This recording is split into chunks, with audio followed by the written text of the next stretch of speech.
Hey guys, Dan here with Battlefield Curator, and I think the Chinese Type 56 SKS is undervalued. And I'm going to give my reasons why I think it's an undervalued surplus rifle. So yeah, when you look at the Chinese Type 56 SKS, it's pretty much a copy of the Russian SKS. Now over time, the Chinese did take shortcuts on the manufacturing process, but some of the earlier ones were very closely relatable to the Russian SKS. The Russian SKS could probably sell at a local shop for about $900. When you look at maybe going at auction, they could be more around the $1,000 mark. Now, on the other hand, the Chinese Type 56, these retail for somewhere around 500, 600 bucks. Now, during the pandemic, we saw these go for almost 900 bucks as well at certain shops or maybe at, a gun broker because, I think there was a huge demand for guns and ammo, and since 7.62x3.9 is widely available, it's one of those guns that if you wanted something, you're like, hey, I need something, hey, that's available, I'm getting it.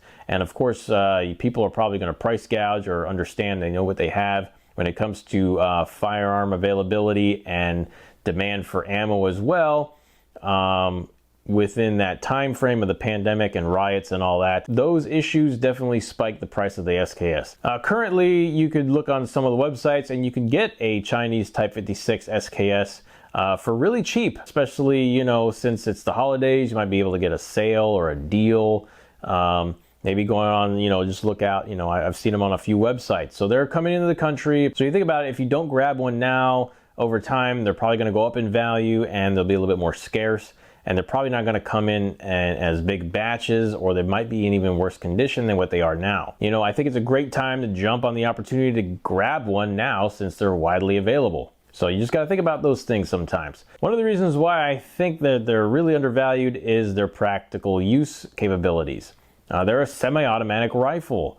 They could be used for all kinds of things, for personal protection, home defense, and you can take them hunting. It shoots the 7.62x3.9. You can get a lot of practical use out of them. They're more modernized than some of the older surplus rifles like bolt actions. Look at all the accessories you can get for them. So, the Bubbas out there, they can go ahead and Bubbafy the heck out of this gun. And you've seen it. And some people actually do a pretty good job in making the SKS more accurate than what it really is. Another reason I think it's undervalued is its history. Chinese Type 56 SKS has seen a lot of different use all around the globe. And as Americans, we would recognize the SKS as being used against us during the Vietnam War and the Iraq Wars. Maybe some other smaller conflicts that happened around the Cold War era. But yeah, our enemies were using this rifle against us. So, I think as far as history goes, people can appreciate that kind of history. They can appreciate that this can be tied to American history, American conflicts. And, I think some people just don't think about that sometimes. They just say, oh, is this just a crappy, cheap rifle that's out there? Well, no, I think, it's an undervalued rifle. Honestly. So, and that's one of the reasons why. And, third reason here for, I think, being an undervalued rifle, look what they're going for now. They're abundantly available, yes.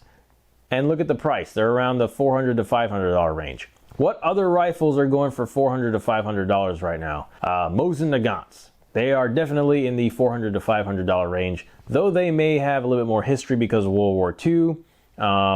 When you compare the two, you've got a bolt action rifle versus semi-automatic rifle. Look at some of the Lee Enfields out there. You could get a Lee Enfield from World War II for about 500 bucks as well, and maybe 600.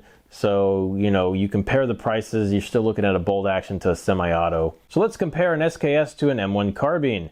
An M1 carbine can sell for over $1,000. It's very hard to find them under $1,000 these days. They shoot the 30 carbine, which is less powerful than the 7.62x3.9 that you would fire out of an SKS. They're both semi-auto. The M1 carbine does have detachable magazines, but you can get aftermarket ones for the SKS. The M1 carbine only carries 15. The M1 carbine's a lot lighter, but the SKS is a lot more practical. It's a lot more useful. And that's, right there, when you compare the SKS to the M1 carbine, you're looking at about a $600 difference. So I get it that the M1 carbine is probably going to have a lot more historical value because it is an American-made weapon. It is, got a lot of lineage going back to World War II. They're probably seen as more highly collectible these days. They're a lot harder to get a hold of. SKSs, you can get them a lot right now. All right, so we saw what happened during the pandemic. Yeah, those SKSs, they were selling for in the $800 to $900 range. I definitely saw that. And maybe on occasion they would sell for $1,000. So, when it comes for the practical use, you're definitely gonna have a better bang for your buck if you had an SKS than some other rifles out there. And people saw that, hey, these were very valuable during times of uncertainty and doubt and fear.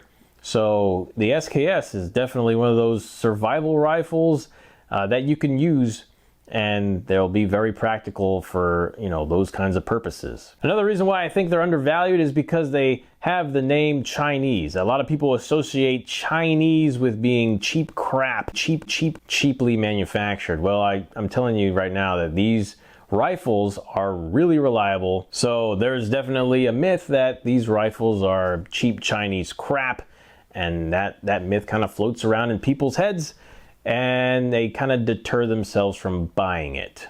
Another reason why it might be undervalued is, the way it looks. So yeah, I guess some people could also say, hey, this is not the coolest looking weapon. Some people think it looks cool. Some people think it looks like a cockroach. Just the wood design, the wood color. It's not really appealing to the eye. Some people just look at it and say it's ugly, but it works and it is accurate, up to certain ranges, obviously, because it's limited by the fact that it shoots the 7.62 by 3.9, which doesn't do very well past about 400 meters, 500 meters or so. But at the same time, if you're looking for something close to medium in ranges, you could look at an SKS. Well, guys, that's what I think. Let me know what you think in the comments. It might only be a matter of time before these start going up in value.